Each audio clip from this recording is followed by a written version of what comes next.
Thanks for the Tech Academy for having me. Um, I'm a cybersecurity engineer and information security officer at a couple of different entities in the Salt Lake City area. We're just north of Salt Lake in Ogden, Utah. Those entities are a prime contractor for the United States Air Force. The name of that company is called Haight, Bay and Associates, which is a mouthful. And so to rebrand or make a company that's easier to pronounce and sticks in the brain better, we also launched a sister company called Totem Technologies, and we go by Totem.tech. This is our logo, if you can see my camera feed. And whereas Haight Bay and Associates is a contractor with the Department of Defense and the federal government, Totem.tech is a business-to-business offering, and we offer our cybersecurity expertise and experience with being a DoD contractor to our peers in that industry. And I will get into my journey a little bit later and my career background and development, but I just wanted to present some interesting topics that we run into, or interesting sort of scenarios that we run into in our day-to-day life, being both working on a Department of Defense contract or several contracts, as well as having to protect our own internal network because we have our own requirements levied on us. I'll try to the presentation will have sort of a programming or coding and systems administration bent, just to try to keep it interesting for those of you who are part of the academy and going through the programming schooling that you are. I do have some slides that I'll sort of use to guide the presentation here and provide some interesting visuals. And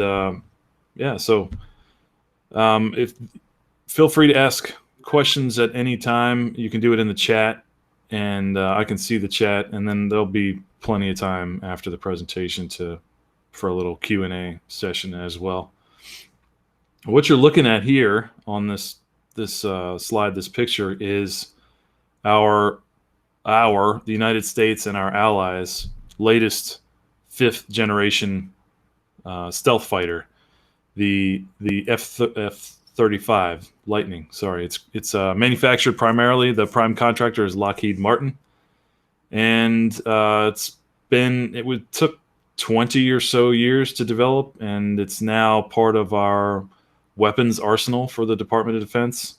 It's the most advanced fighter jet in the world, and has multiple capabilities, and it's comes with a hefty price tag, and there's a lot of overhead that goes into building and maintaining these things. Or is this the F-35? This is the F-35. So take a look at this jet. Its color is a little bit different. You might notice there's only one engine with this jet, and there's no antenna on the nose. But if I cycle back to that previous slide, you can see this one's darker in color, has 2 engines, and has a antenna on the nose. Let me just check here. It's not a question, is it? Nope, just introduction. Okay. This is the Chinese variant, the Chinese knockoff of our F-35. They call this the J-31. It's designated the J-31. It is virtually identical to the F-35. So if you look at the air intakes just below the cockpit, you can see how that angle is sort of forward swept there. It's virtually identical to the forward sweep on the F-35's air intake. Wing structure, cockpit structure, nose structure, tail rudder and aileron structure is almost identical. It's almost identical because the Chinese stole the information from us, from all of us as contractors, on how to both create the design for the parts and the components that go into the jet, as well as they stole information related to how to manufacture those components. So they're interested in, as well as the systems that we house all the information on that go into design and manufacture. And why not, right? Like, why they want to compete with us militarily? If they can steal it, why not steal it instead of invent it yourselves, invent and steal a very similar technology? So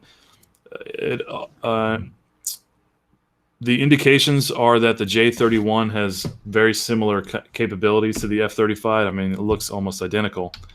And the indications are that it performs almost identically as well. So we've lost that competitive advantage that we put into 20 plus years of development into the F35.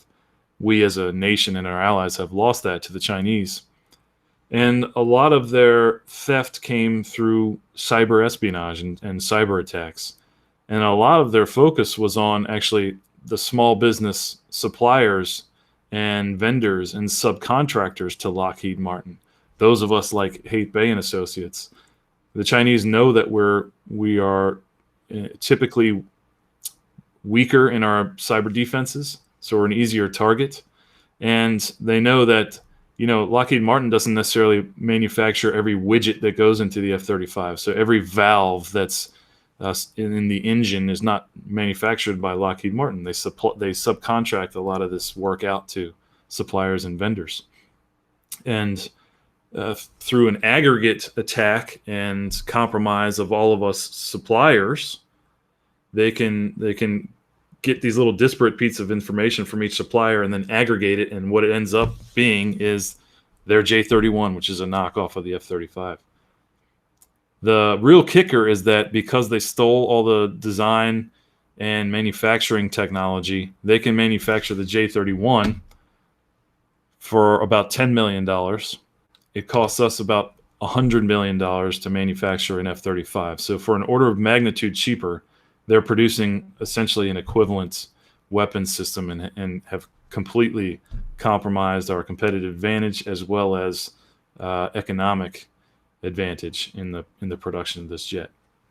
So because of that, this is a very visceral example of how it's not just, we don't just have to worry about securing our federal government IT systems that process top secret information, or those prime contractors like your Lockheed Martins, General Dynamics, Boeing's.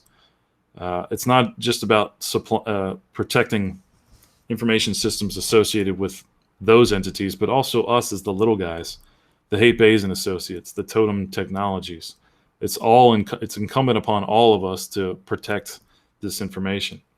And to that end, at Haight and Associates, we are, for the last several years, we've been subject to our own set of pretty stringent cybersecurity safeguard requirements that have been passed down, have been levied upon us by the federal government. And it's this environment that myself and my team operate on a daily basis. Worried about protecting the information systems that we are a prime contractor for the U.S. Air Force, and I'll talk about those here in a second, and securing and hardening those systems, but also securing and hardening our own internal systems.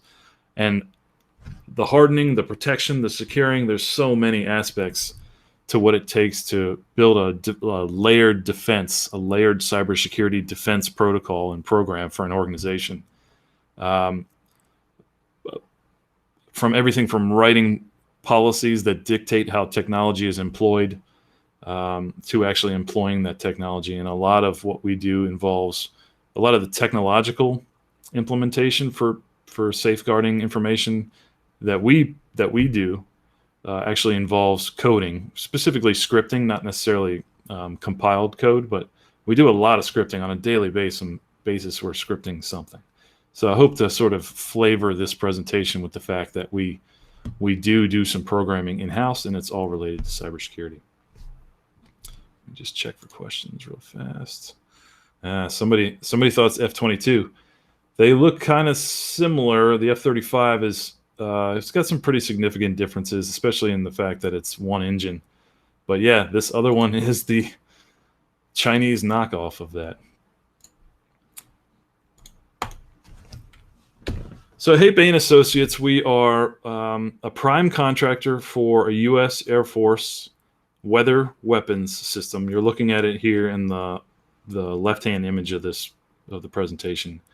It's called the TMOS, Tactical Meteorological Observing System. Its designator is the TMQ-53, and there are 300 plus of these spread all around the world. It's a tactical system, so it's easy to move and easy to rapidly set up when we deploy to a new area. And it measures with a very high degree of fidelity various aspects of current weather situations. So everything from temperature and humidity to cloud height. It can determine 5 different layers of clouds very far up in the atmosphere. And also what the present weather is. So if it's raining, snowing, sleeting, yeah, all the things you would associate with being able to forecast weather accurately with a high degree of fidelity. So it packs up into cases, and those cases can be rapidly deployed. If any of you have seen that movie Zero Dark 30, at the end when the SEALs are on those 2 prototype helicopters going through the passes of Afghanistan on the way to capture or kill bin Laden. You might recall those were some pretty tight sort of canyon-y passes they were going through in Afghanistan. It's a good bet. I cannot neither confirm nor deny, but it's a good bet that one of these types of systems was in those passes, in those canyons, to give the helicopter pilots some advance warning about what weather they could expect as they were navigating those passes on the way into Pakistan to get bin Laden. There's also fixed versions, fixed base variants of these types of tools, and that's the picture on the right where you see that pole that's colored red and white, and the other various sensors that are sort of in a line there. There's fixed base weather variants, and we also perform some work on those systems as well. Each of these systems, or all of these Air Force weather weapons systems, have some sort of networking component in that they plug in to various Department of Defense networks, kind of like the internet, sort of their version of the internet, so that you can have remote command and control over the systems, or suck the weather data out of the systems and back into central processing units to incorporate in long-term forecasting models. So because they are processing sensitive or important information for the Department of Defense and they're networked, all of these weather weapon systems have cybersecurity requirements to protect the adversary who may be eavesdropping or who may have compromised that network from getting access to that information. So we're talking about implementing safeguards like encryption, which is a key safeguard to protect the confidentiality and integrity of information. Access control. So only approved and authorized users of the system can actually log into the system and view the data or manipulate the configuration of the system. Configuration monitoring and management to make sure that when you set up a system at a certain configuration that it doesn't change or digress over time. So there are hundreds of individual safeguards that we're responsible for integrating into these systems, and that's what my team does on the Haight and Associates side of things for these Air Force contracts. I mentioned a few of the protection safeguard concepts like encryption, access control, accounting and auditing and accountability. Those are sort of high-level concepts that require certain technologies to be employed to enforce those safeguards and concepts. So we employ dozens of types of technology on a daily basis to secure these Air Force systems, as well as to secure our own internal network from our adversaries like the Chinese. Things like vulnerability scanners. So we're looking for missing or outdated patches in operating systems and software. And if you have, once you get more than, let's say, a laptop in a network, so you have more than one component in a IT component on a network, scanning for vulnerabilities becomes a serious time suck. So we look for automated tools and automated processes to reach out to these components and scan for vulnerabilities. So we employ vulnerability scanning technology. Antivirus as well. It's kind of a no-brainer. It's ubiquitous on most of your workstation and server IT components. But it's an important layer of defense in a layered defense model. So I'll talk about layers of defense here for a second. When we think about defending a network or a IT system, we can use a castle. The old medieval castles as a good analogy for how we approach defense in an IT network. If you think about a castle, there are lots of both defensive and offensive safeguards that are built into a castle. It's made out of thick stone walls that are tall, right? So they're harder for the adversary to climb over. They're protected by ditches and moats around them. You have limited access into that castle through maybe one drawbridge. You also have defenders on the parapets on the castle, so archers, and you have multiple gates of entry to get into the inner sanctum of the castle. So there's like maybe a drawbridge, there's an iron gate, maybe multiple iron gates. So you have this multiple layers of access control to be able to access the inside of the castle. All of these things add up to layers of defense, so that if one layer is compromised, you have backup layers, and it makes it that much more challenging for the adversary to get to whatever's inside of the castle, the people, the goods, the king's chest, or whatever. And it says we employ those same concepts in IT networks, where we want to make sure our systems are patched up to thwart the adversary taking advantage of an unpatched operating system or piece of software. But we also look to have antivirus in place to help protect against malware that may be surreptitiously installed by the adversary, or maybe even less covertly installed through something like a phishing email, where you have an attachment that's associated with that, or that attachment to that email that has malware laden in it. And by the way, phishing, I'm hoping everybody knows what phishing is. That's with a PH, not an F. Phishing, which is a form of social engineering through email, installing ransomware, which is a type of malware that would essentially lock up your system and prevent you from getting access to the system until you pay a ransom, pay some money to the adversary. Phishing with ransomware installation is the single biggest threat facing any organization of any size. The large, huge federal government organizations, all the way down to us little guys, us suppliers and vendors and small businesses in all industry sectors, by the way, not just Department of Defense, but healthcare industry sector has been besieged by ransomware. So that's the single biggest threat. So if you want to make the single biggest improvement that you can in your cybersecurity in your personal life or at your organization that you work for or volunteer for, it is understand the nature of the threat of phishing, and especially be wary of emails that try to impart a sense of urgency or impart an urgent call for you to do something, an urgent call to action. Like, hey, if you don't act now or within the next 5 minutes, you're going to lose out on this $10 million Nigerian prince prize, right?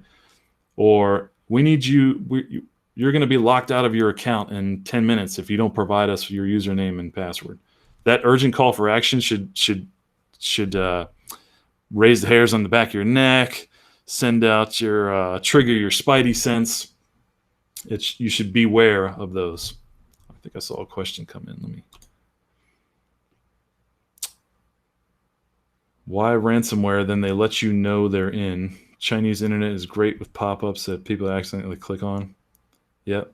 I've never been on the Chinese internet, so I don't know. I've never been on a Chinese network connection, so I don't know that it's riddled with pop-ups. But that used to be even on our networks, the pop-ups through your web browser used to be a constant source of infection, at a minimum spyware that would install stuff into your browser and spy on your actions, mainly for marketing purposes, but they could also be used to install malware that would be less overt. Yeah, and so the goal of these pop-ups would be that you either accidentally click on them or get so annoyed at having to close them that you click on them and they install this junk into your browser. I think that answers the question, Aaron.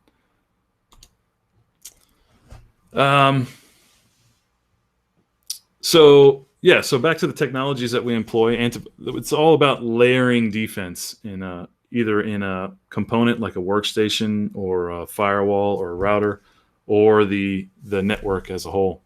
So host-based security is equally important, where we harden the configuration of our workstations, our laptops, our tablets, our mobile phones, the servers, and that's intimately related with the next bullet there, host hardening.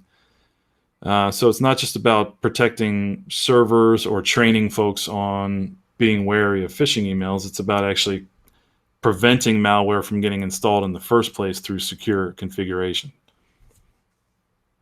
We do a lot of Windows administration. We do a little bit of Linux administration as well, and I actually prefer Linux to Windows. I'm not a Mac guy at all. I don't know much about Macs, but the IT systems that we manage and that we, for our customers as well as manage internally, are primarily Windows. It's the ubiquitous platform for business technology. Excuse me.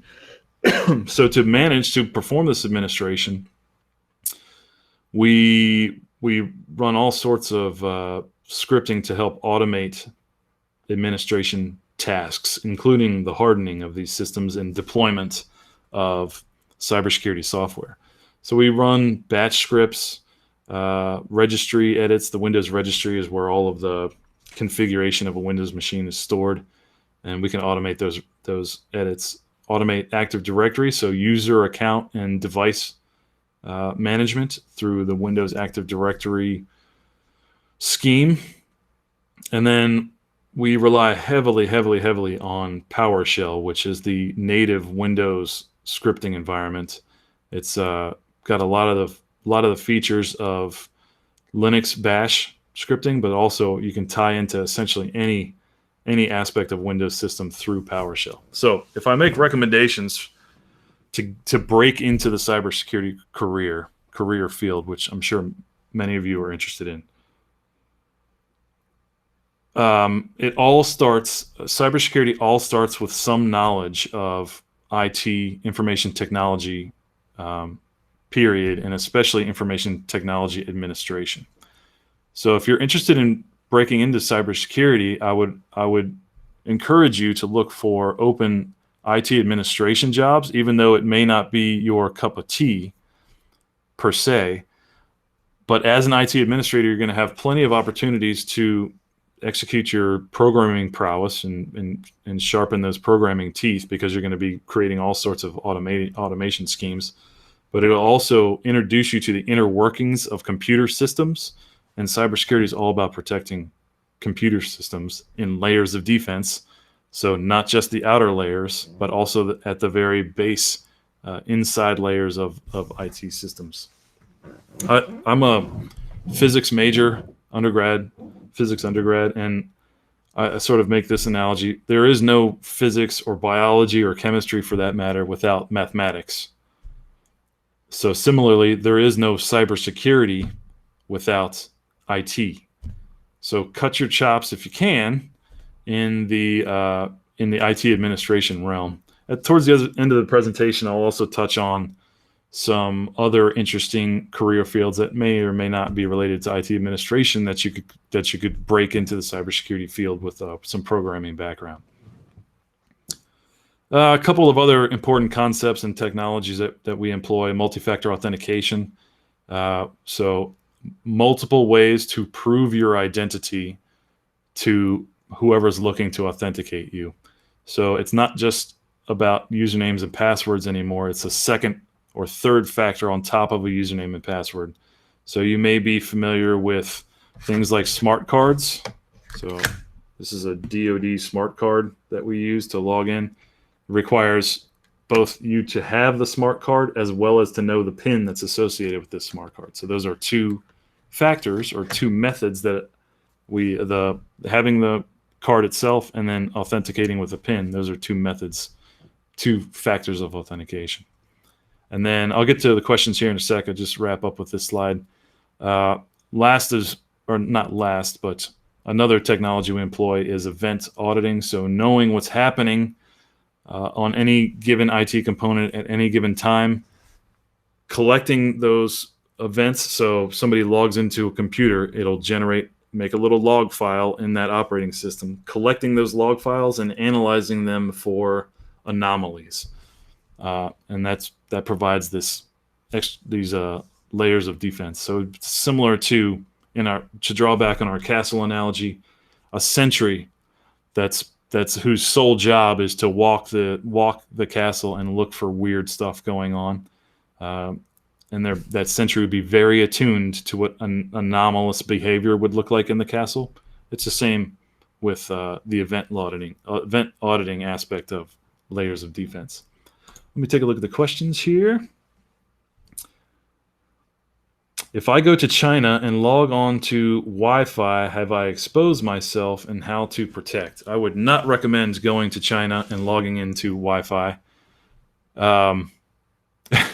If you are concerned about the protection of any kind of information that you have on that device or that you're going to transmit or receive onto that device. In fact, those of us who are in work in Department of Defense related fields are actually prohibited from bringing mobile devices that contain sensitive information into China, period, much less log into a Wi-Fi there. And I say period because conceivably the Chinese or any other adversary, Iran, Russia, North Korea, through their customs process could confiscate our devices and potentially pull the hard drives and try to crack the information that's stored on the device. So we're prohibited from bringing any devices containing sensitive information into those adversarial states. But in general, there are methods that you can protect yourself over any Wi-Fi in theory. And the key one would be not to use open, public, unsecured Wi-Fi. So if you are concerned about your privacy or about the potential compromise of sensitive information you store on a device or transmit or receive to that device, unsecured public Wi-Fi like that available at Starbucks, you have no idea who else is on that network at any given time.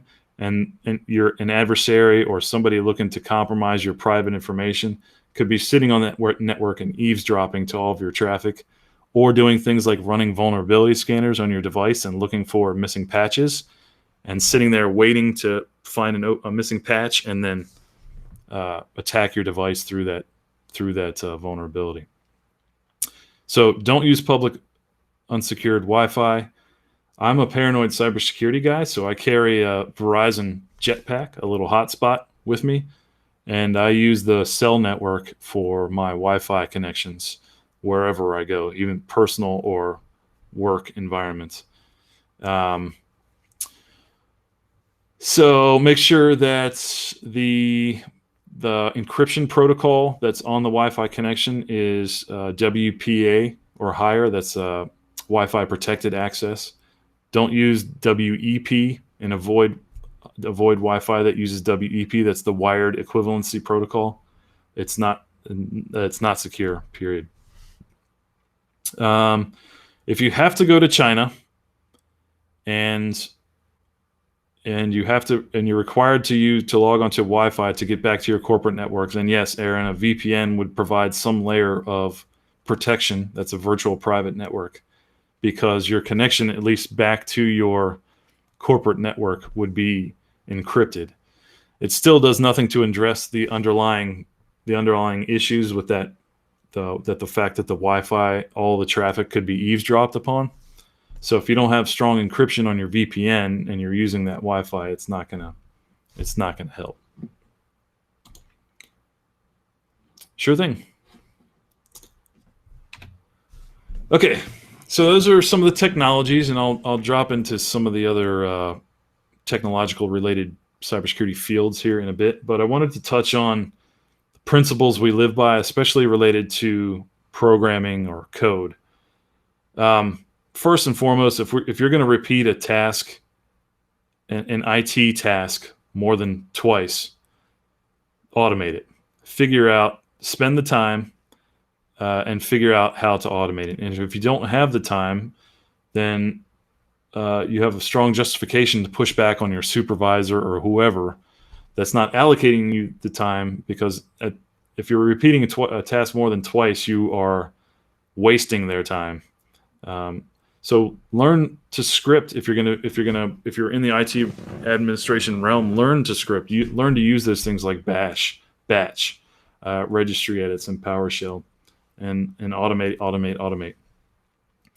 We always peer review our code and our the overall processes that we're generating the code for, as part of a quality assurance program that we have implemented at our both organizations. So this means always have at least one other set of eyes on your code, both to look for inefficiencies in the code, but also ways to code better, and it'll help you grow as a programmer by having a second set of eyes on things, but as well as to look for security vulnerabilities in that are apparent from the code itself. Next one, I've been burned by this more times than I care to admit: not backing up the products that I've developed, whether it be code or Word documents or Excel spreadsheets to describe processes, whatever. Not backing it up and then having a computer crash or have the network chew it up in transit somehow.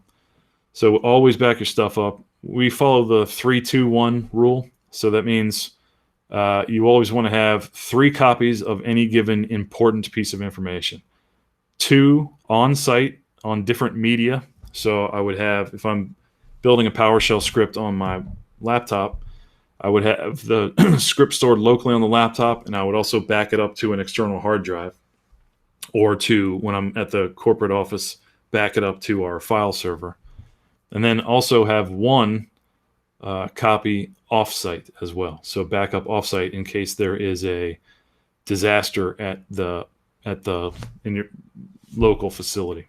So we follow the 3-2-1 rule of backup. When we are coding scripts or whatever that involve some user interaction, we try not to assume any knowledge of what they're supposed to do on the user's part. So we make it very apparent to the user what the software is supposed to be for through the actual user experience itself, through the user interface. And then we also implement try catches wherever possible, because the user will screw things up in your software that you will not have anticipated. And so you want to have a clean catch of those screw ups, clean catch of a user interface input, some sort of input field that you didn't anticipate, and that won't crash the software or won't confuse the user as much as possible. Let's see, got a question here. What's an example of a task that you scripted to automate? Any that you've done for your personal life that has helped save you time? Yeah, so in our work environment, we script the hardening of workstations. We strictly script those. So when we look at something like a Windows 10 workstation, like this laptop I'm working off here, to fully harden a Windows 10 workstation to the Department of Defense standards requires hundreds, several hundreds, maybe even bordering on 1,000 individual configuration changes to that operating system from how it comes out of the box, how it's installed by default. I'm talking about things like applying access control permissions to the registry, talking about things like making sure antivirus is installed, making sure password required to log into the laptop is of sufficient length and strength. Out of the box, you're only required to have a 8-character password, I believe, for a Windows operating system. The Department of Defense requires 15 characters. So you have to actually flip a little switch in the operating system to enforce that. And there are hundreds, let's just call it 1,000 things that you have to do. But we have hundreds of workstations that we have to manage. So individually configuring 1,000 things on hundreds of workstations is, you would never get it done. It would be like painting the Golden Gate Bridge. They paint it. It takes however long to paint. By the time they're done painting it, the paint where they started is starting to chip, so they have to start. And it's this never-ending cycle of painting, right? It would be the same with IT administration. So we develop hundreds of scripts, in fact, an individual script to make each of those thousands of configuration changes. And then we load those scripts into an overall driver executable. And if we want to harden a Windows machine to the Department of Defense standards, we run that driver executable, and in the span of a few seconds to a few minutes, the machine is now hardened, where it would have taken a human manually days to execute those thousands of changes. In my personal life, what have I automated to help save me time?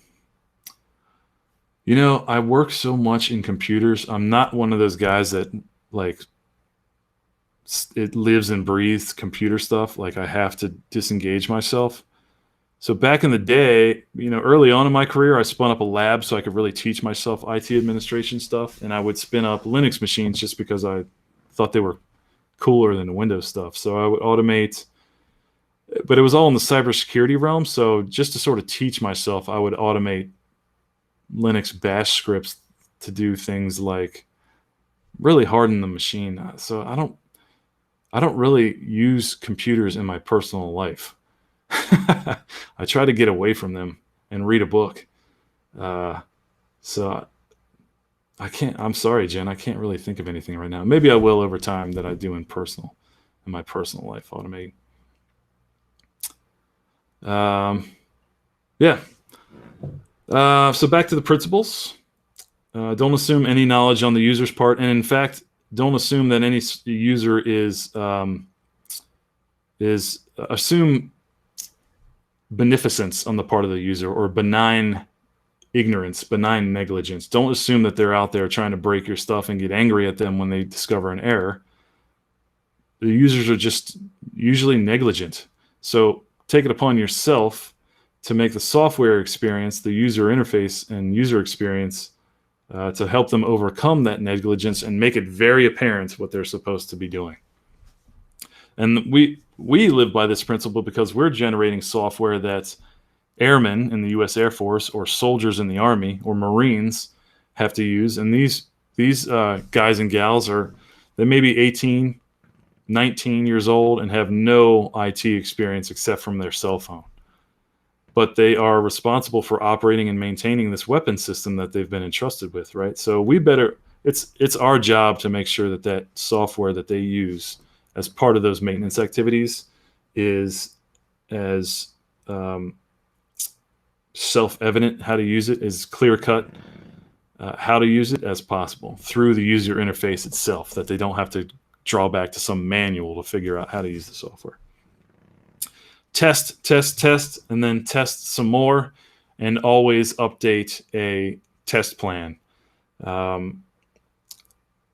If you're going to have to test a given piece of software more than once, and you'll never remember all of the little things that you did to test it the first time, and try to recreate those tests the second time. So even if it's just a spreadsheet, with a list of steps that you take to test a given functionality in a piece of software. Write it down. And then the next time when you upgrade from version 1 to version 2 of your software, you can look at version 1's test plan and just add on to that to test the new features or bug fixes in version 2.0. And so you don't have to reinvent the wheel every time. But we're always testing. When I feel like we're done testing, that's a signal to me that we should probably find something else to test. Let me show you an example, actually, of. Let me see if I can pop out of here. Stop presenting this spreadsheet. I'll show you an example of our. Let's see here. Present entire screen. Screen 2.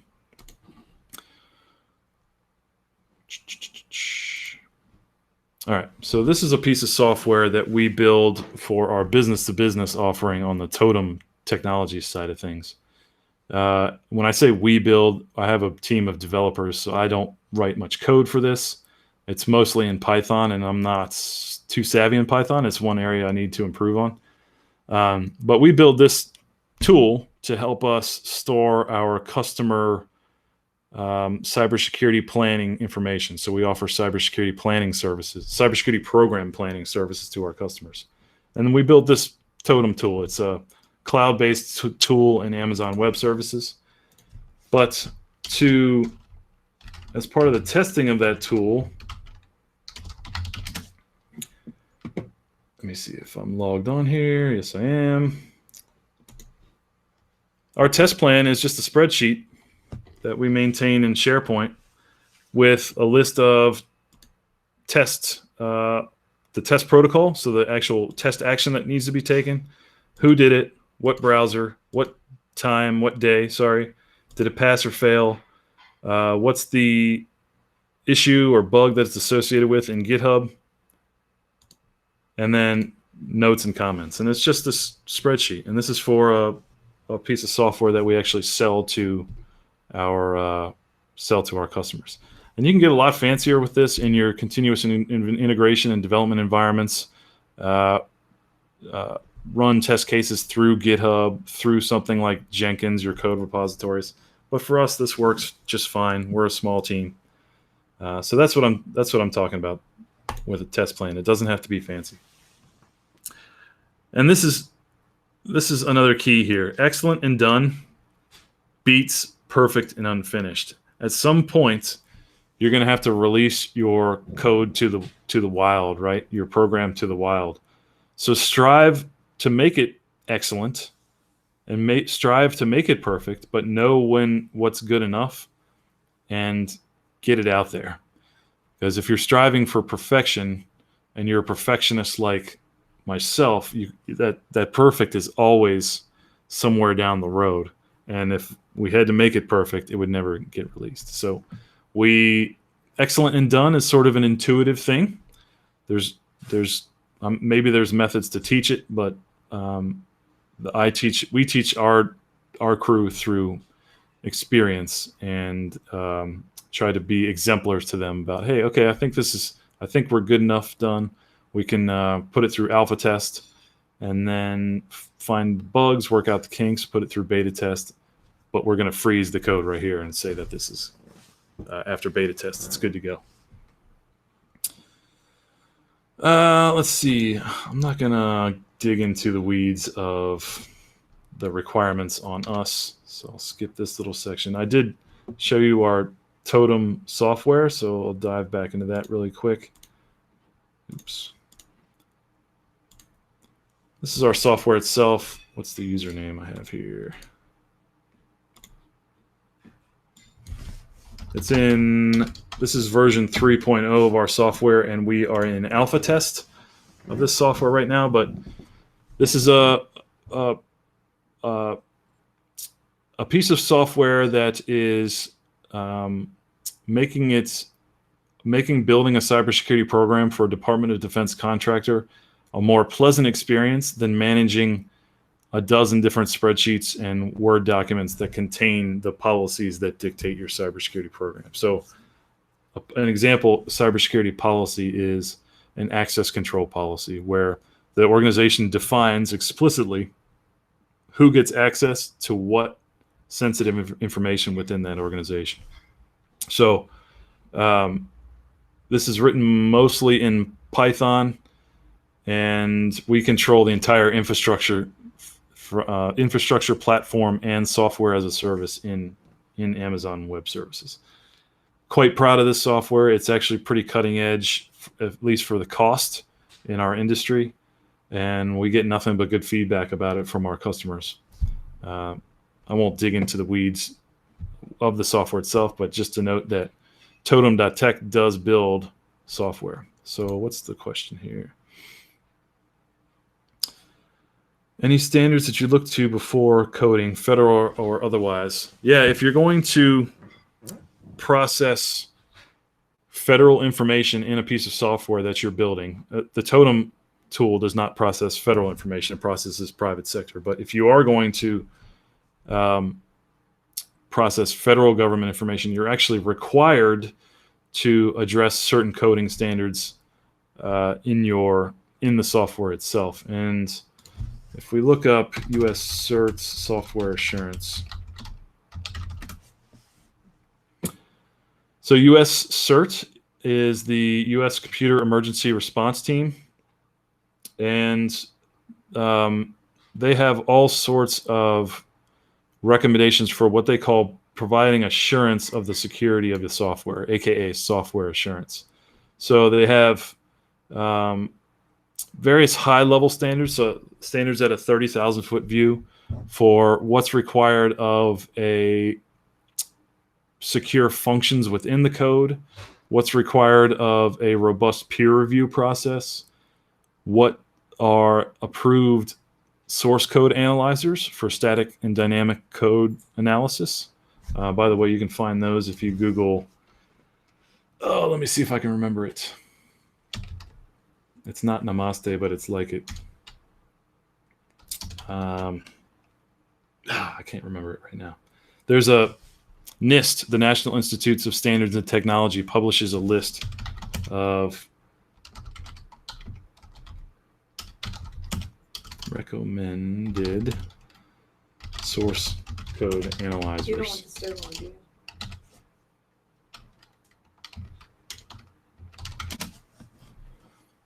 Samate. It's not Namaste, it's Samate. So this is a list of recommended source code analyzers for various languages: C, C#, Java, Ruby on Rails, JavaScript. So if you were going to producing a piece of software for the federal government and developing compiled code, which we have in the past, we would have to prove to them that we use a source code analyzer on this list. But in general, at a high level, Aaron, the Build Security In project or software assurance from US CERT are these standards that we would live by, including coding practices here on this page. Yeah. Good question. Great question. Okay, not going to dig into our requirements. I think it'd be a little bit boring.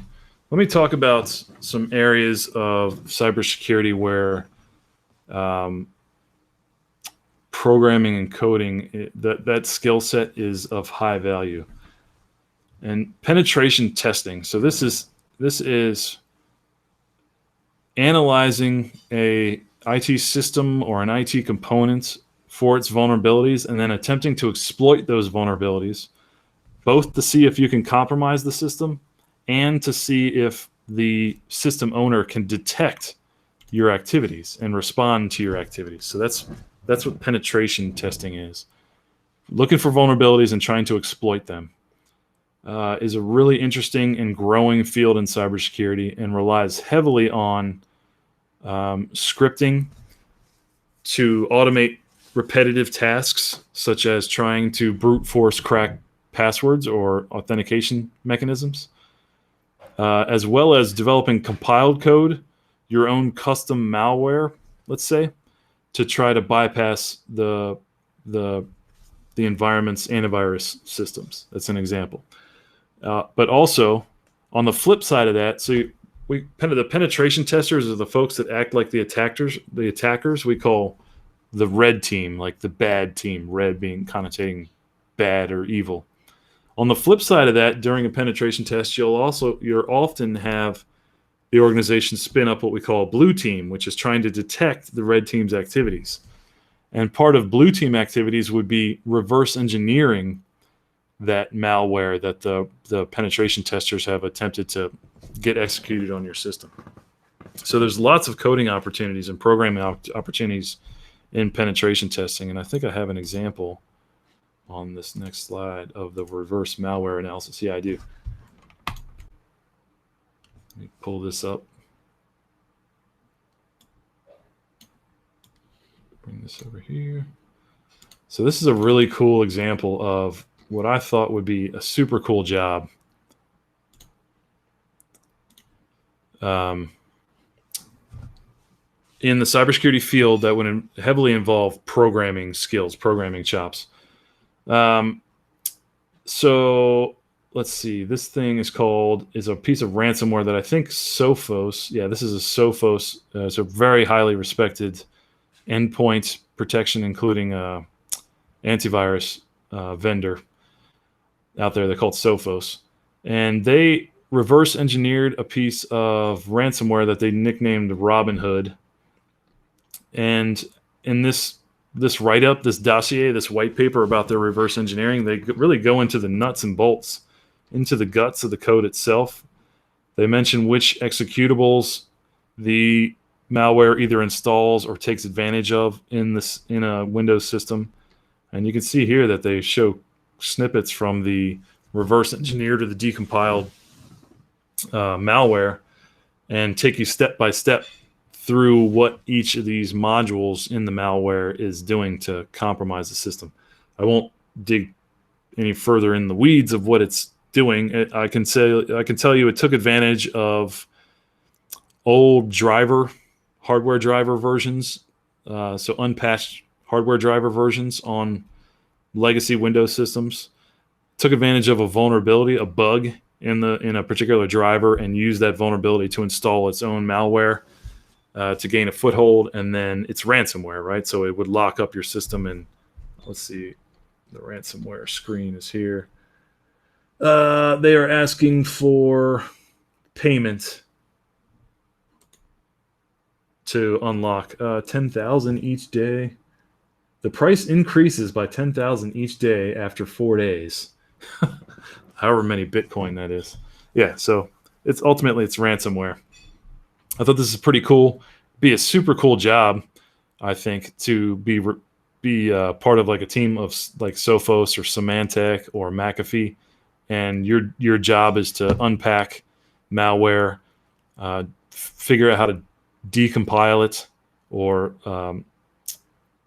find the source code itself, and then reverse engineer it and figure out exactly what it's doing so that you can thwart it in the future, or develop antivirus signatures that can help recognize it in the future.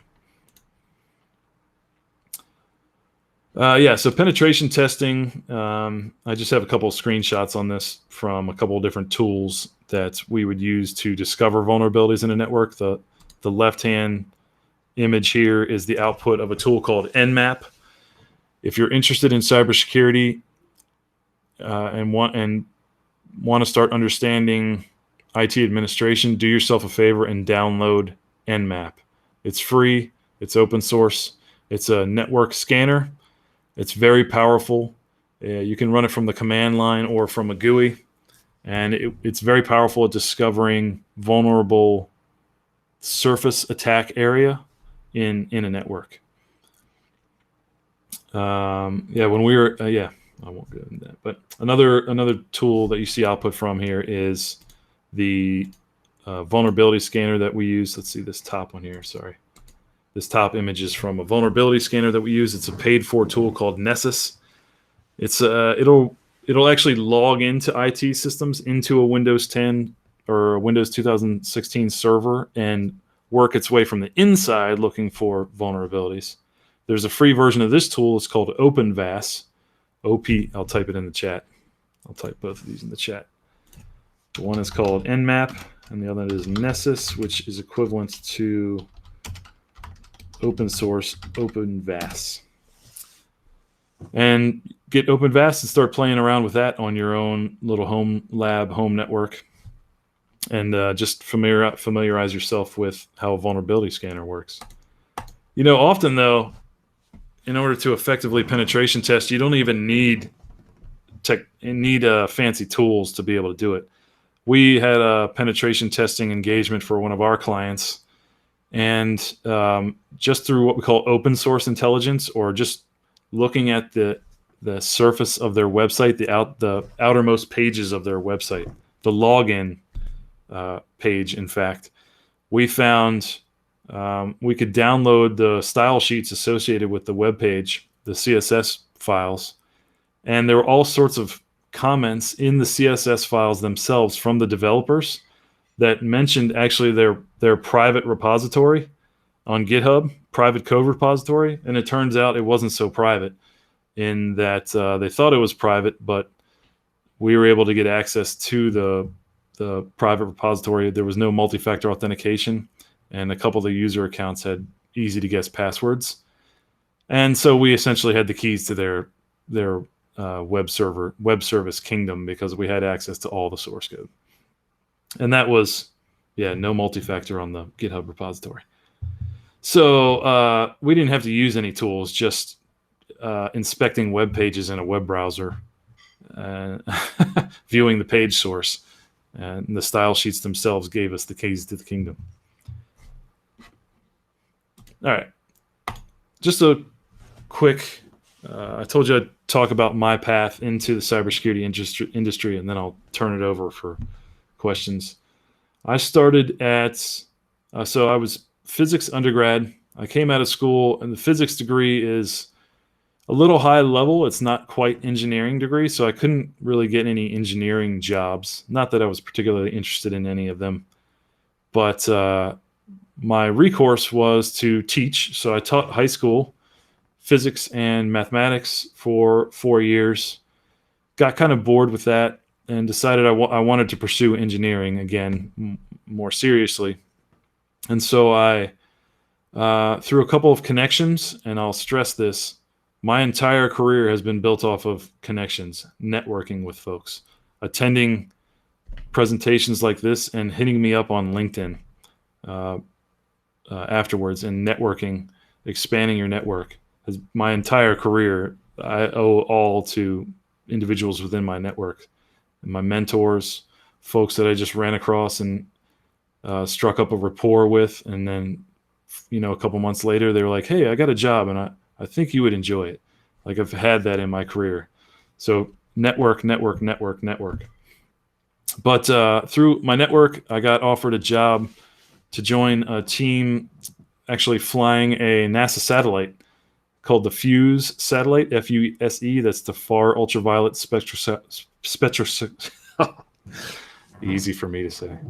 Far Ultraviolet Spectroscopic Explorer.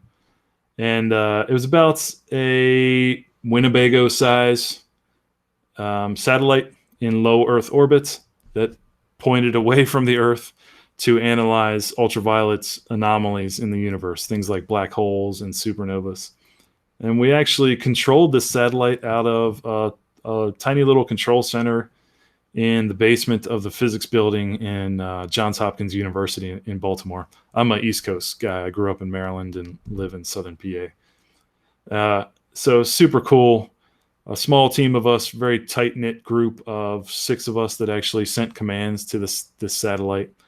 And we also maintained the IT system on the ground that did the processing of the information that we would bring down from the satellite, prep that information, and send it off to the scientists who did the analysis. But we would send the commands for where it would point, send the commands to manage things like power load and solar load on the solar panels. So super cool. And I knew nothing about IT administration, but I had to learn pretty quickly to be a contributing member of this team to help build this ground control station and maintain the ground control station. And we built it up to the point where there were 3 rotating shifts of us that would constantly man the operations center. But we built the automation up to a point where we only needed one on-site shift, and the other 2 shifts during the day were completely controlled by automated software within the IT system. So I learned Perl. There was a lot of coding done in Perl, and a sister language to C, not C# or not C++, but C, called Satellite Control Language, SCL. But I knew nothing about IT administration, programming, nothing. I had to teach myself. When I asked my supervisor for resources that I could teach myself how to code, what do you think he told me? Where do you think he told me to look? It wasn't a book. Somebody type in the chat where what he told me to do to figure out how to code. Google it. That's it, Jen. He told me to start looking up Perl code on Google, and this was 2007, 2008. I had no idea the nuggets that you could find in just by Googling it.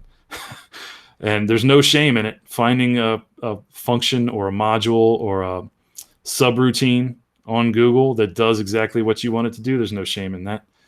Integrating it is fun in its own right. Writing the code's fun too from scratch, but you integrate it and make it work. That's the point, right? That's what we're getting paid to do. Ask your peers. Aaron, I did some of that, but we were 6 of us and we were all super busy. So you can only ask so many times before they start getting frustrated with you, because you're taking up their time, and you were hired and didn't know everything that you needed to know, right? So it's been Google since then. So from there, because we managed a ground control system for a satellite, that satellite eventually went kaput. It lost the ability to steer itself, and for a telescope, if it's eventually going to point into the sun because it can't steer away from the sun will cook the optics of a telescope. Eventually that's what happened, and it's shut down. But because I had ground control experience, I'm sort of matriculated to working on military ground control systems for UAVs. It was a natural fit. So what you're looking at on that right-hand image is the Shadow, tactical unmanned aerial vehicle for the Army. And I worked at a big defense contractor called Textron. They're out headquartered in Baltimore. And we built the ground control system for that. So I was doing engineering that ground control system, but this is 2009 timeframe when the Department of Defense started getting really serious about protecting its assets from cyber attack. And I saw that the information assurance folks, the cybersecurity folks, seemed to be having a lot more fun, and were getting their hands dirty. So doing programming and coding a lot more than I was as a ground control systems engineer. So I asked if they needed help. On my downtime, I asked if those guys needed help. So where I wasn't kept busy enough systems engineering, I would help the 2 guys in that team automate some cybersecurity hardening aspects of some of the ground control systems. Quickly realized that I could contribute in that field and that it was fun, and I haven't looked back since then. So since 2009, over 10 years now, I've been strictly cybersecurity. As I've grown in my career, I get my hands dirty less. It's more about teaching the members of my team, and they do most of the dirty work. Although occasionally I'll take a task for myself and do some coding or hardening or vulnerability scanning.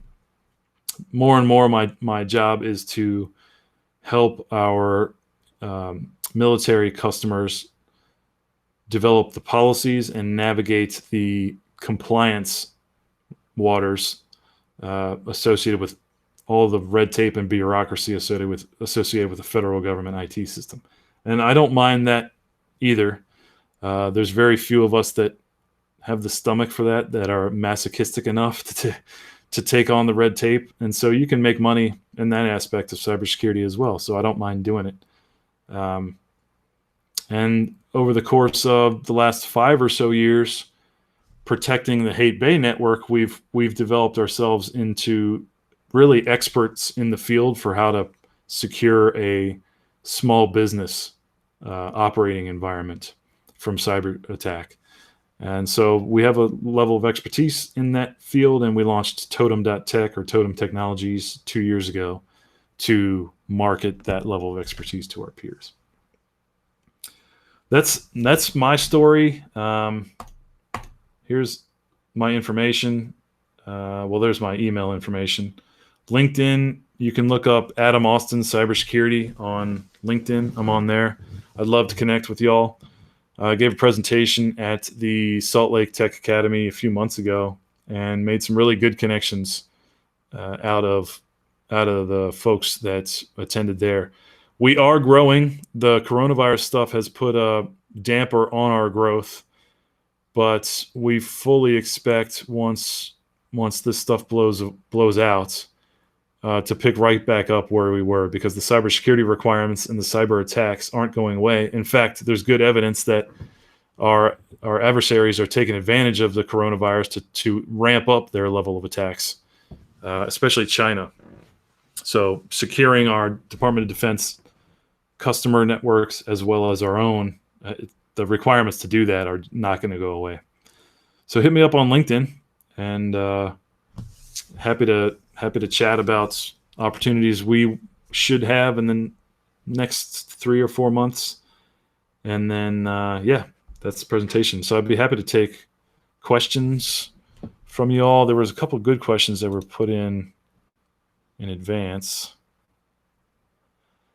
A key one, here's one I'll answer, and then I'll look at the chat window here in a second. How does the job security for cybersecurity compare to other areas in the tech industry? Yeah, I'll reiterate. The requirements for us are not going away. I have seen on LinkedIn, unfortunately, some folks, some of my contacts, mostly in the startup arenas, that have been getting furloughed or laid off. And so it's less job security in this particular environment right now, but this too shall pass, and I would expect the startups to refund themselves and have cybersecurity jobs back open. With that being said, I just saw an article today that the big guys, Apple, Google, Facebook, they're hiring like crazy right now. They take advantage of these types of opportunities to go on hiring sprees, in fact, which I guess could be kind of intuitive in that many of us could be desperate for job in this type of environment, a potential recession environment, so they can hire at a lower salary, a lower wage. But if you're looking to get into a big company, it seems like now's the time to do it. I think I saw Facebook's going to be hiring like 10,000 people. But in general, job security is good. Before the coronavirus hit, there were something like 500,000 open jobs in the cybersecurity field in the United States alone, and something like 1 million open jobs worldwide. So I don't think you can go wrong by increasing your skills in the cybersecurity skills, preparing for job openings. Let's see. Any hobby boards or resources for civilian UAV development or for research purposes? Not that I know of, although not that I'm part of and not that I know of, although I have several contacts on LinkedIn that I've met at conferences whose companies are solely built around developing UAVs for commercial civilian purposes, especially crop management. And I would have no idea that UAVs would be used for crop management, but UAVs, here's an example. UAVs equipped with an infrared sensor flying over a cornfield, for instance, can detect through UV light the weak areas in the crops, so like areas that don't have enough water or enough fertilizer. And so instead of spraying the whole field with fertilizer, they can target those specific areas and just spray those with fertilizer. vast cost savings, and just in like fertilizer usage, as all from UAV technology. So unfortunately, I don't have any hobby boards or resources like that to recommend, only companies to pay attention to. And if you hit me up on LinkedIn, I will shoot you to at least one of the companies that I know that you can maybe follow them and ask them. In terms of Linux, is Kali the main platform that we use? In terms of automated penetration testing, Kali Linux, which is a distribution of Debian, I believe, from Offensive Security, a company called Offensive Security. It's their own distro. Kali is a great platform for that. Most of your penetration testing teams will have Kali in use somewhere, mainly because it supports out of the box a framework called Metasploit. So the Metasploit framework, which is a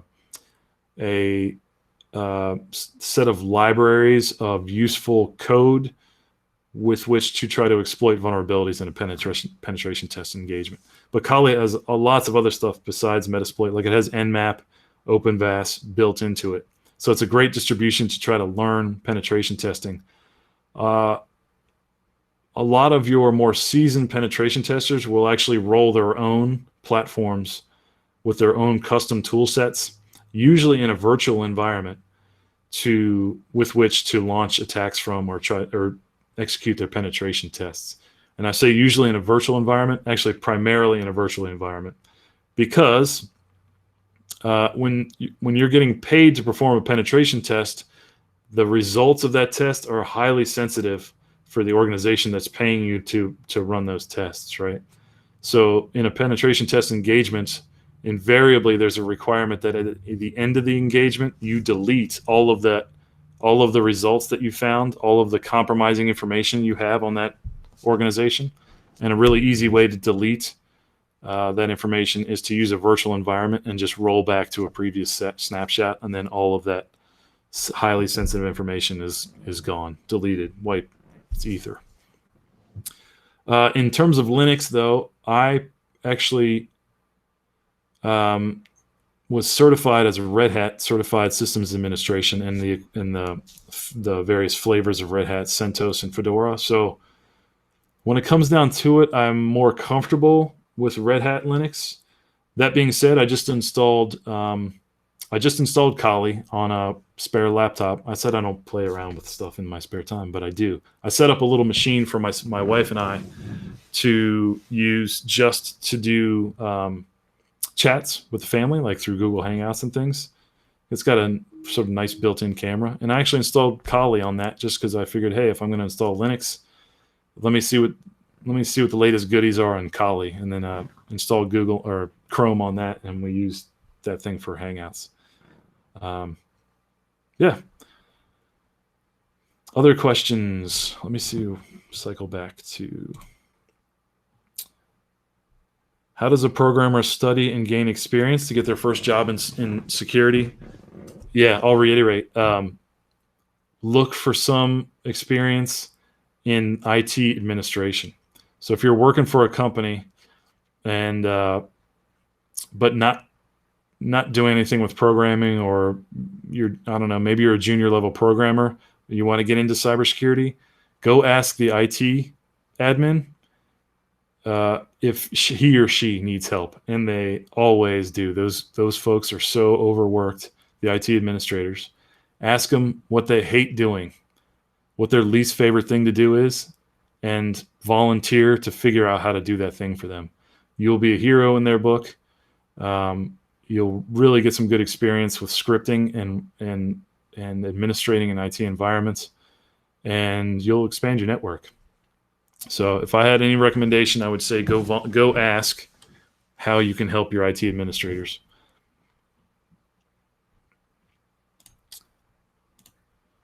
Let's see, another question here. How does working remotely work with having employees that need to have more secure workstations? That's a great question, very relevant for Haight Bay and Associates, actually. So we provide workstations to our employees that are secured. So they have those layers of cybersecurity defense, including antivirus, endpoint protection, multi-factor authentication, full disk encryption, other hardening aspects to it. So we provide those workstations. So if they are going to log in to our network remotely from home, it has to be on one of these secure workstations through our company-controlled VPN. And then we also extensively train all of our users, all of our employees on what is the sensitive information that we're required to protect, both for Haight Bay ourselves and for our DoD customers, and how to protect that information and what to do if you suspect a compromise of that information. So it's a combination of factors of providing secure environments for them to work on, training them how to use the safeguard measures. We do go a step further in that we vet their home network connections. So we require, if they're going to use Wi-Fi to connect to the VPN at their home, we require them to have a separate Wi-Fi router from whatever the ISP modem is. So, a Comcast modem, if you have Comcast as your internet service provider, their modems actually will act as a Wi-Fi access point. But we don't have any control over that modem. Comcast controls it entirely. So we insist upon having a buffer layer between Comcast and your Wi-Fi connection that you use to connect your laptop to at your home. So if they don't have a separate Wi-Fi router, and this is the case of one of our employees, we went and bought a really nice but really cheap TP-Link router on Amazon, had it delivered to her home, and then over the phone just talked her how to hook it up to the Comcast router, to the Comcast modem. And now she's working off of a router with a firewall that we have control over. We being Haight Bay and her has control over. So it gives us a little bit of extra assurance that connection is protected. Some of our clients have BYOD policies, bring your own device policies. So for those clients that had to go to this entirely remote work environments, we recommended that they put together a quick checklist for how to harden those BYOD. So it's somebody using their MacBook at home that's not company controlled, it's their personal MacBook. Go through and make sure that antivirus is installed and running. It is on Macs by default. Make sure it's getting updated. Make sure that they have a strong username and password, multi-factor authentication. Make sure they're using our VPN client, and a few other tweaks to make to harden that particular workstation. Another question came in. Good basic virus protection software that you recommend for Windows. Defender.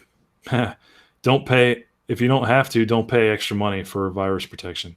Defender, Windows Defender, so the native antivirus that comes with Windows, is just fine. In fact, in benchmark tests, it performs at or above the level of virus detection that your more expensive aftermarket virus protection provides. And I make the analogy for virus protection or antivirus to a guard dog. So let's say you operate a junkyard and you want to, it's surrounded by a chain link fence, but you want to add an additional layer of protection for your junkyard. You can get a really good guard dog for free from the pound, right? And that guard dog will add a little bit extra layer of protection for your environment. That being said, it's pretty easy to defeat a guard dog. Throw a stake over the fence, and you've distracted that guard dog and to give you enough time to hop the fence, right? But likewise, it's easy to defeat antivirus. In fact, it wasn't too long ago that you could just change the name of a file, the name of a piece of malware executable, and it would defeat like 60% of antivirus. They've gotten better in recent years, but it's still pretty easy for a savvy adversary can defeat the antivirus on your machine. But that being said, antivirus serves its purposes, and that your unsavvy adversary, so your kid sitting in the basement buying malware from Russians and trying to compromise Haight and Associates network through phishing email, antivirus is going to catch most of those old variants of malware. It would take an advanced adversary some work to get through our antivirus protection. So that being said, it's requisite. It's a great idea to install and use antivirus. Defender is perfect. It's free. But if you need other features out of endpoint protection, so you need to be able to remotely manage the configuration of the antivirus or implement things like blacklisting or whitelisting of software through an endpoint protection suite of tools, then you're going to start looking into the third-party providers.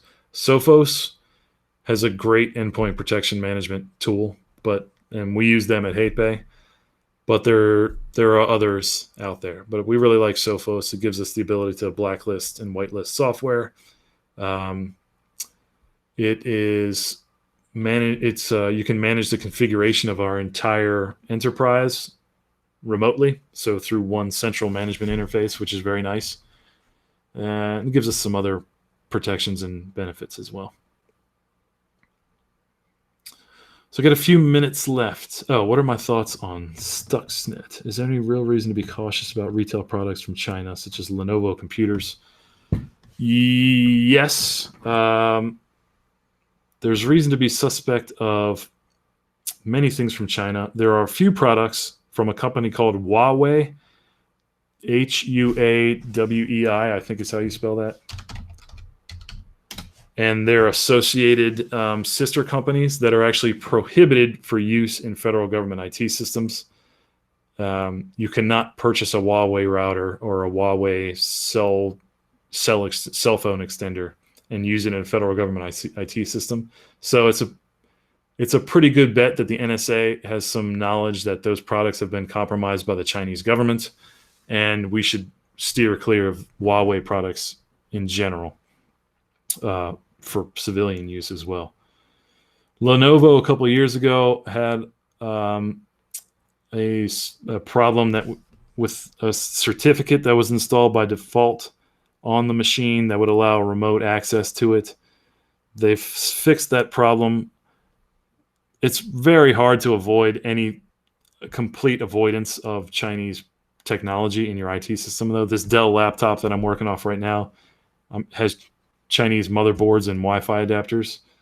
So in general, I'm not too paranoid about that. When the NSA or when the federal government prohibits something, though, like Huawei products, I take note of that, and we just would not use Huawei products. Huawei cell phones, none of that. I'm interested in cybersecurity policy developments. Are you familiar with cybersecurity programs for that industry? Are there any resources you would point to for that industry specifically, which is policy development? Oh, financial services industry. Are you familiar with programs for that industry? Yeah. So, ultimately the safeguards that can be put into place for any industry, whether it's financial, healthcare, defense, all of the safeguards, all of the individual requirements for an IT system flow down from the National Institutes of Standards and Technology Special Publication 800 series. So I'll type that in the NIST Special Publication 800 series. So if you're interested in cutting your teeth in cybersecurity program development, policy development, start looking at the standards that are published by NIST. NIST 853. It's a document. You Google 853. It's a list of several hundred different safeguards that you can pick and choose from to safeguard your particular flavor of sensitive information, whether it's bank account information or protected health information in a healthcare environment. So that's a great first resource.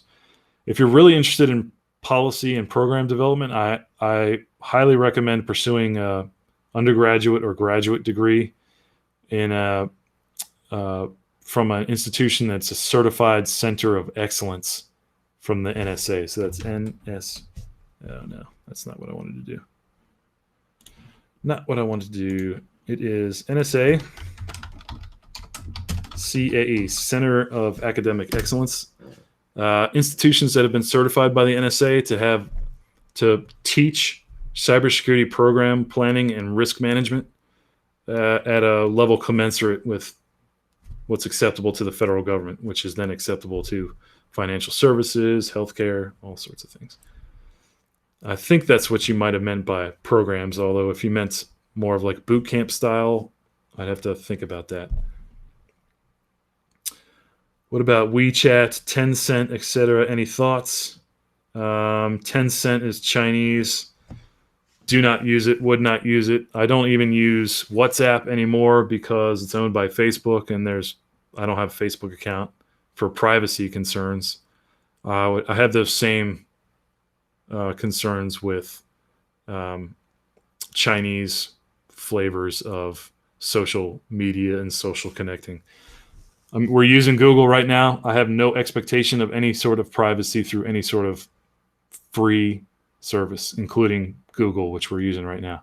I operate under the assumption that somebody else could be watching everything that we're doing here and listening to everything that we say. Yeah, so that's the time supposedly. Jen, I can go on if we're getting some good questions in here, if you guys have time.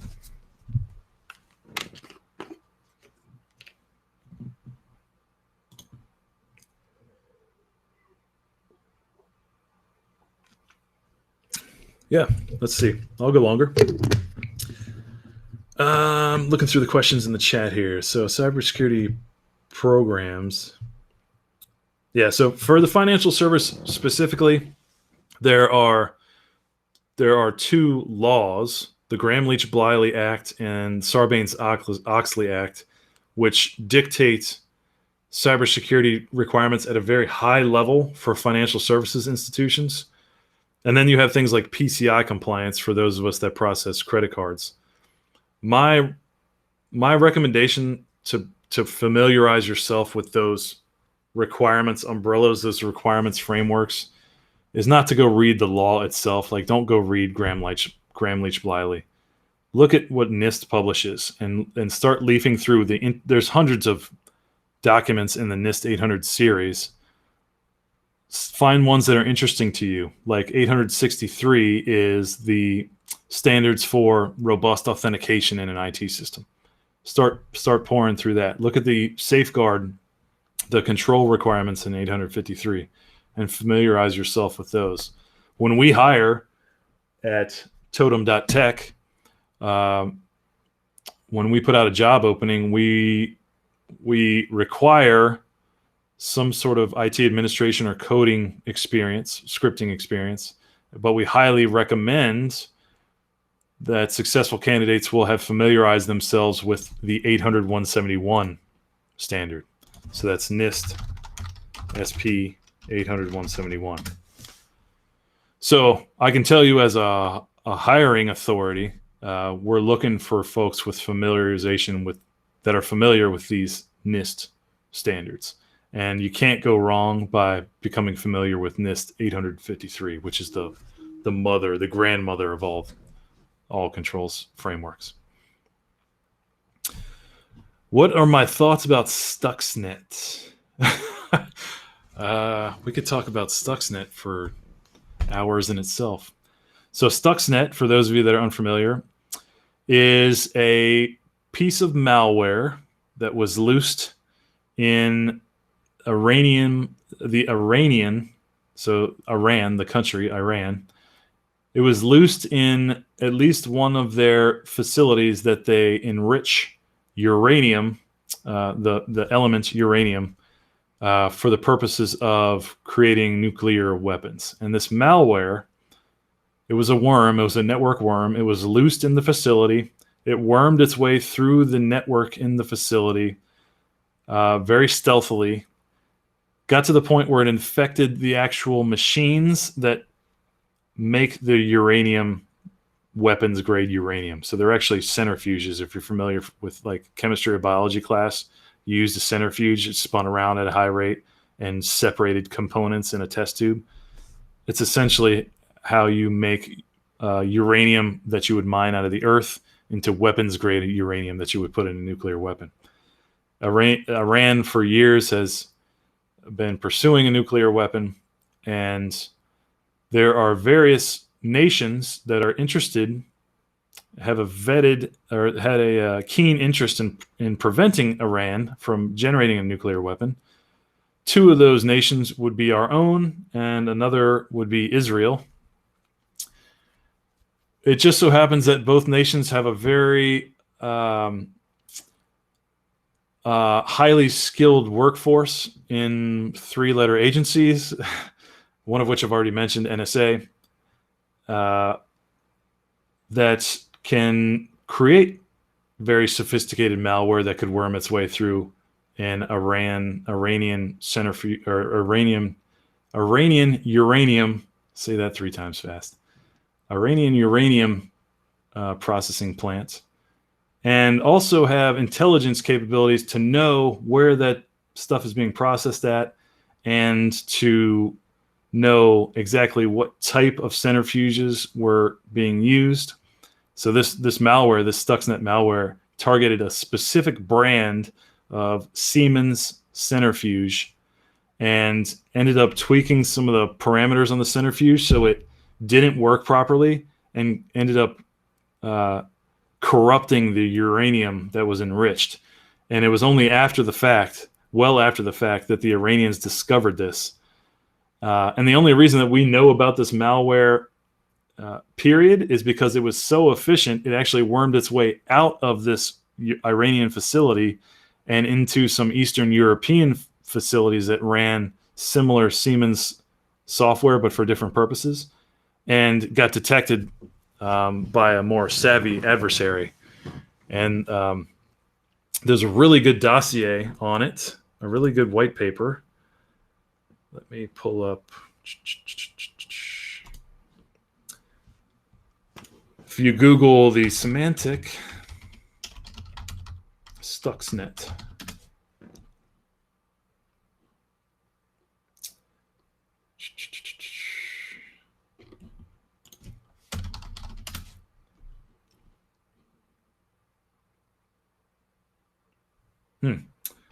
maybe it got... Oh, here it is. Perfect. Yep. So Google semantic Stuxnet dossier and read this if you're interested in at all in what I just described. So intelligence subterfuge and intelligence agencies creating custom malware to go screw with another nation's weapons program. Read this document. It's pretty cool. It gives a really nice breakdown of the malware itself and how it was discovered, and the reverse engineering of that malware, which leads us to think that a highly capable nation state, such as ours and perhaps Israel, were capable of developing something like this and letting it loose. So, great question. Do I think the industry will be more open to hiring remote employees after the quarantine ends? Do you think your companies will be? Yes. I think this is a game changer. So of all the suffering that's happening right now, which is terrible, I think ultimately there's going to be some boons that come out of this. Us personally, Haight Bay and Associates, have realized that we can conduct what we used to only think could be conducted in person. We can do it remotely and offer just about the same level of service to our clients. And it's already caused us to rethink all the travel that we had planned for the rest of 2020, and perhaps just executing all of our engagements, or the majority of our engagements, remotely. And I think this evaluation is going on across the board, all industry sectors, the federal government included. And my hope is that ultimately it leads to a little less commuting for all of us, either to a brick and mortar office or traveling like I do a lot to client sites. And ultimately, I think that would probably benefit the environment, right? A little less smog in the air. So I think there will be some good that comes out of this. As far as hiring remote employees, we already do. I'm remote myself. Our headquarters is Utah, but I spend 50%, 70% of my time in Pennsylvania. And there's no reason why we couldn't extend that same remote employee practice to others in our organization. So yeah, the answer to that question, Jen, is I definitely think it will be open up the floodgates of remote work. Every single white collar industry now is realizing that their folks can be productive from home, remote. And so where they were dragging their feet before, there's no opportunity to drag their feet anymore. And the younger generations are going to insist on it. The Gen Y and Gen Z are going to insist on it. I'm Gen X.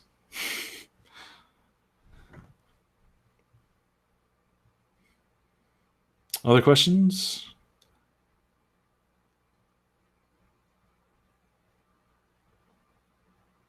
Yeah, BizPlanet, did I answer your questions about policy programs?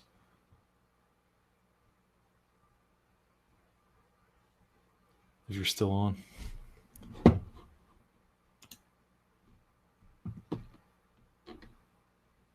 Okay. Excellent.